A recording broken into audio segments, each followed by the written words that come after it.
Është tepër e rëndësishme që të gjitha kuptojmë se gjykata kushtetuese ka dhënë afate të qarta dhe normalisht që për t'i mënjanuar zgjedhjet edhe për t'i dhënë zgjidhje vendit dhe institucioneve të Kosovës, duhet që seriozisht të bëhen diskutime intenzive me qëllim të daljes nga kjo situatë dhe për t'i dhënë vendit një president. Ne presim që bisedimet të jenë gjatë ditëve të mbetura për aq kohë sa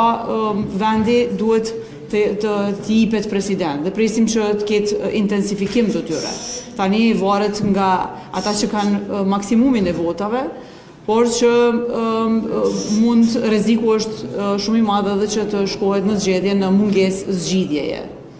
Dhe këtu kur flasim për këtë, flasim gjithmonë duke pas parasysh se kush e ka numrin më të madh të votave dhe pa vullnetin politik të tyre